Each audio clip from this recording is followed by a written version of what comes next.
Assalamualaikum warahmatullahi wabarakatuh. Perkenalkan, kami peserta Latsar CPNS Pemerintah Kabupaten Magelang Angkatan 21, kelompok 2 di BPSDM Provinsi Jawa Barat.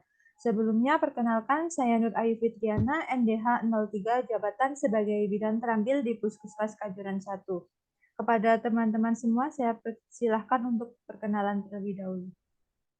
Ya, terima kasih. Perkenalkan, nama saya Fajar Winianto, NDH 15.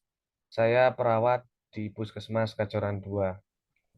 Ya, terima kasih. Perkenalkan, saya Resmilinda Pratiwi, NDH 06. Jabatan saya sebagai perawat terampil di Puskesmas Kajuran 1.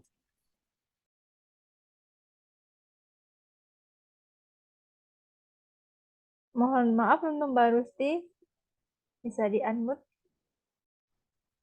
Mohon maaf, saya ulangi, perkenalkan nama saya Tri Rusdianingsih, NDH 09. Jabatan saya bidan terampil di RSUD Merah Putih. Ya, baik. Perkenalkan nama saya Vinda Pramitaria. Saya bekerja sebagai fisioterapi di RSUD Merah Putih. Baik, teman-teman, pada kesempatan kali ini kita akan berdiskusi membahas tentang upaya mewujudkan smart governance. Jadi ini kita ngobrolnya santai aja ya, saling bertukar pikiran. Nah, berdasarkan permasalahan yang ada sekarang ini di masyarakat, itu masyarakat menganggap bahwa pelayanan kesehatan di pemerintah, khususnya di pemerintah Kabupaten Magelang itu masih tergolong lama. Jadi mari kita bahas permasalahan yang ada ini sesuai dengan smart governance. Ada yang tahu nggak smart governance itu apa? Ya, kalau yang saya tahu ya Mbak ya, smart governance itu ya selalu bersangkutan dengan aplikasi-aplikasi seperti itu ya. Banyak ya aplikasi-aplikasi itu saya masih kurang paham aplikasinya itu apa aja namanya ya. Mungkin ada yang tahu dari teman-teman itu aplikasinya apa aja.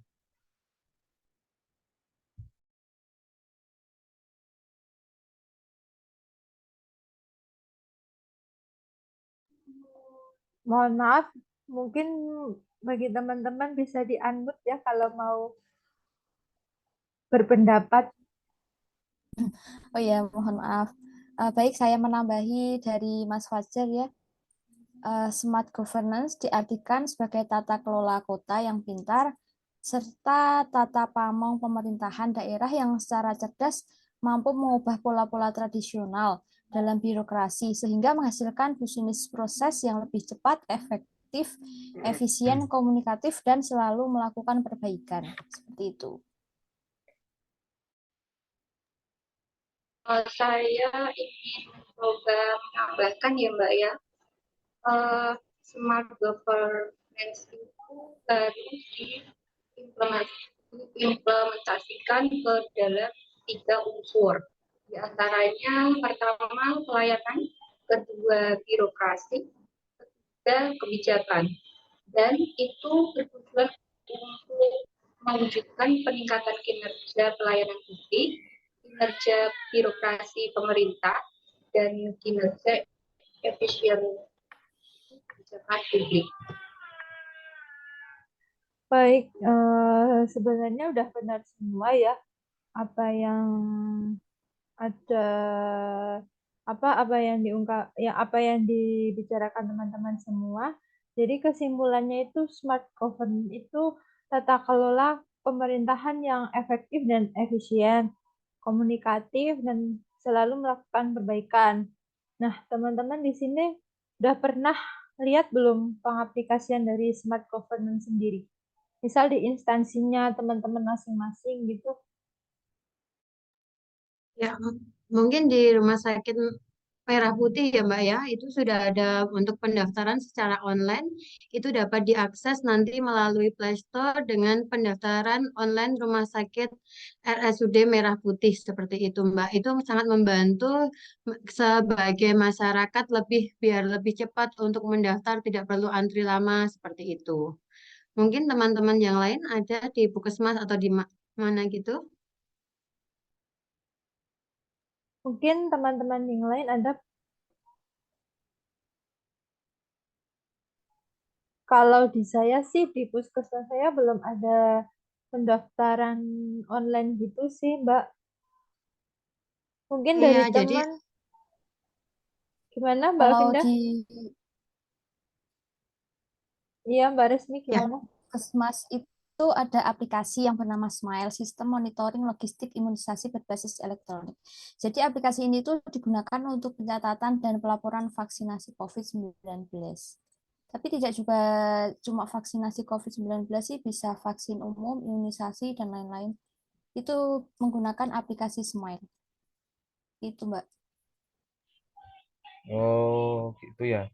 Ya, ternyata sudah banyak aplikasi yang menunjang ya di instansi-instansi itu. Jadi pelayanan juga masih sudah semakin cepat ya, Mbak ya.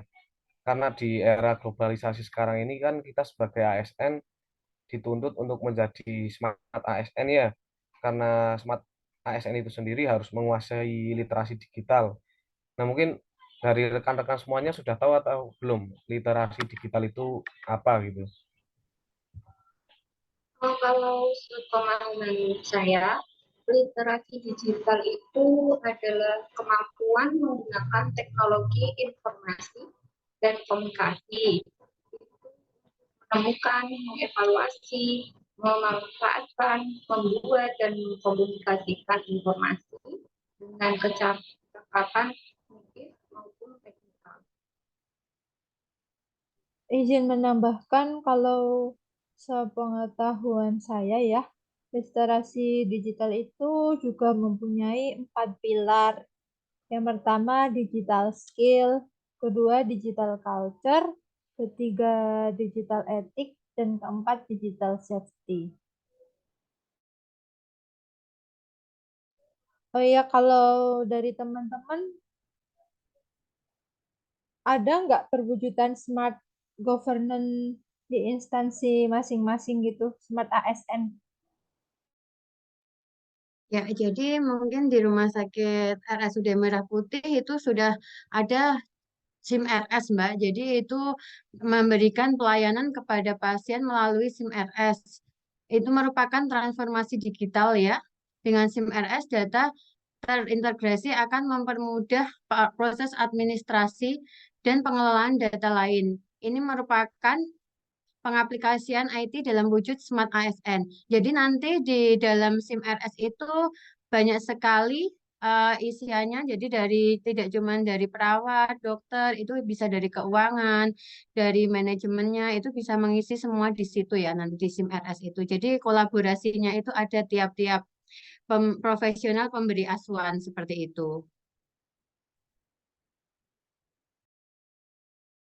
Oh, jadi seperti itu ya. Kalau kalau di puskesmas saya itu biasanya memberikan promosi kesehatan itu melalui leaflet digital. Leaflet digital itu disebarluaskan di medsos, media sosial, seperti di Instagram atau status WA para karyawan seperti itu sih biasanya. Untuk risetnya biasanya tentang edukasi atau tentang apa ya, Mas Fajar? Iya, biasanya tentang edukasi misalnya mengenai hipertensi atau DM itu juga biasanya seperti itu. Informasi-informasi terbaru mengenai kesehatan itu biasanya juga kita share ke Instagram sih, Mbak. Berarti kurang lebih sama dengan instansi saya. Saya juga kayak gitu, misal ada informasi besok akan diadakan vaksinasi COVID, gitu nanti di-share, dibikin story gitu, biar masyarakat sekitar tuh tahu, terutama untuk bidan-bidan desa kan biar masyarakat di lingkungan kerjanya bisa tahu juga. Jadi bisa ikut vaksinasi. Kayak gitu sih. Ya, benar seperti itu, Mbak. Dan yang paling penting, tidak menyebarkan hoak ya di lingkungan tempat kerja dengan mencari informasi yang jelas dari sumbernya. Ya, itu benar sih, Mbak. Jadi intinya tuh kita sebagai ASN memang harus bisa mengaplikasikan Smart ASN di lingkungan tempat kita bekerja. Nah, dalam mewujudkan Smart Governance, maka kita juga diperlukan manajemen ASN di instansi teman-teman bekerja apa udah menerapkan manajemen ASN? Kalau di tempat kerja saya di RSUD Merah Putih sudah ya Mbak. Misal kita sebagai bidan itu mempunyai sertifikat pelatihan khusus dan ditempatkan di unit sesuai kompetensi. Sehingga dengan diterapkannya manajemen ASN, kita bisa bekerja sesuai kompetensi untuk menunjang pelayanan. Oh iya, kurang lebih sih sama ya Mbak, sama di puskesmas juga semua bidan atau perawat tuh juga mempunyai kompetensi masing-masing ya, pelatihan-pelatihan gitu. Semuanya juga mesti ikut untuk menunjang apa pekerjaannya. Jadi dari diskusi hari ini kita dapat menarik kesimpulan bahwa untuk mewujudkan smart governance itu kita bisa menerapkan melalui smart ASN dan manajemen ASN. Nah, dengan adanya aplikasi smart governance tersebut diharapkan masyarakat itu bisa lebih puas karena pelayanan pun akan lebih mudah dan efektif serta efisien. Mungkin cukup ya untuk diskusi kali ini dari teman-teman semua. Sudah cukup ya? Cukup, Mbak. Ya, sudah cukup, Mbak. Baik, nah terima kasih kepada teman-teman semua atas partisipasinya untuk diskusi kali ini. Semoga diberikan kesempatan di lain waktu. Terima kasih. Assalamualaikum warahmatullahi wabarakatuh. Waalaikumsalam Waalaikumsalam warahmatullahi warahmatullahi wabarakatuh. wabarakatuh.